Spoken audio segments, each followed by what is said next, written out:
Hi guys, welcome to this video. In this video, we will be discussing about variables in Python and how it is stored in the memory. In the previous video, we saw data types in Python, and if you don't know about them, then you can check my previous video in the playlist. The link will be in the description. In the previous video, I told you that if you had some problem with your Python installation, you can try out Python stuff on this website. Again, I'll put the link in the description. But for those who have successfully installed Python, now we will use Python idle, which is the default Python code editor, you can say.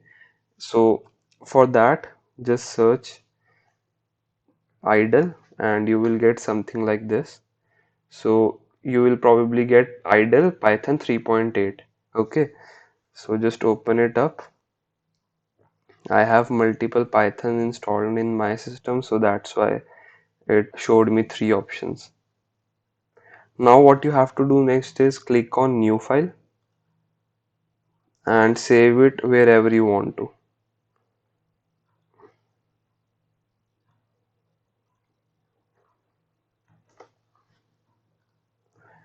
Alright. So now we have saved the file, we have created this file. Now let's start with the tutorial. So in this we will learn what are variables in Python. So first of all, let me quickly write the variable rules which are in Python. So I have written these rules. Now first of all, let's see what is a variable.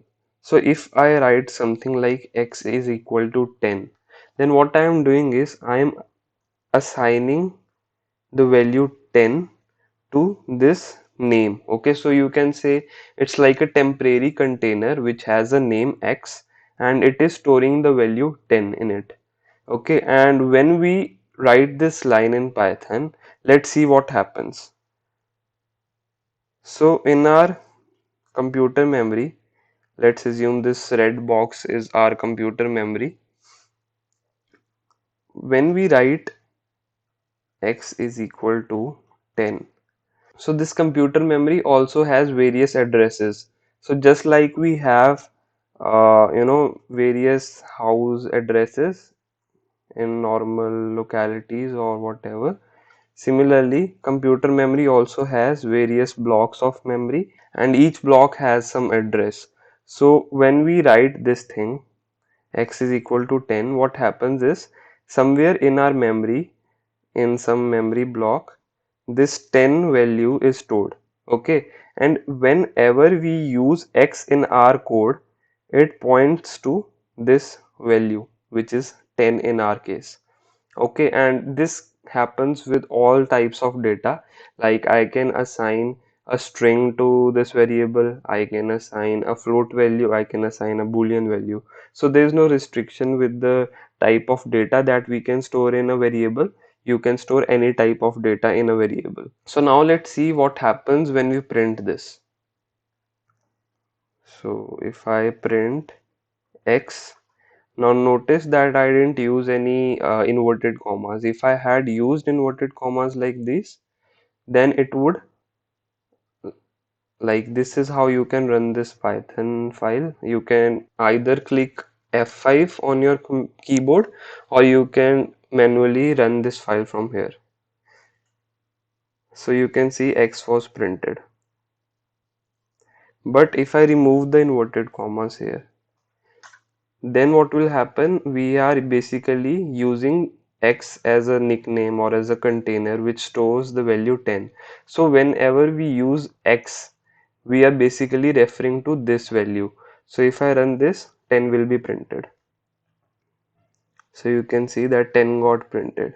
And just to be sure, let's try to store a string value as well.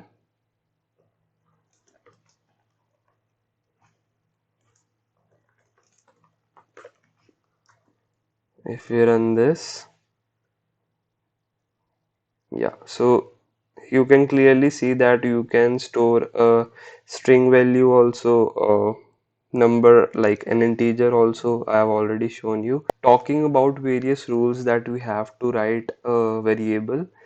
So the first rule is that a variable can only start with an alphabet and not a number or special character. So if you don't know special characters, they are characters like these I have shown as an example. Now if I write 1 to x, okay, 1 to 3x or something like that, so basically the variable name is starting with a number, so this gives me invalid syntax as an error. And similarly, if I try to use special characters, then I'll get the same error, again invalid syntax. But the second rule is that it cannot have any special character at all. So it cannot be either in the start nor in the end. It cannot be present at all in the variable name actually. But the third rule is that numbers can be used after an alphabet or between alphabets. So I cannot write any number here, but I can definitely write a number here. Okay, so if I run this now, uh, we need to change this as well.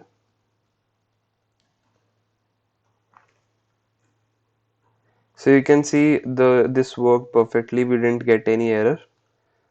Now we can write some alphabets after these number as well. So basically the numbers are between few alphabets, like among few alphabets. So this will also work. We need to change it here as well. So yeah, so this also works, guys. So these were some of the rules which are related to variables.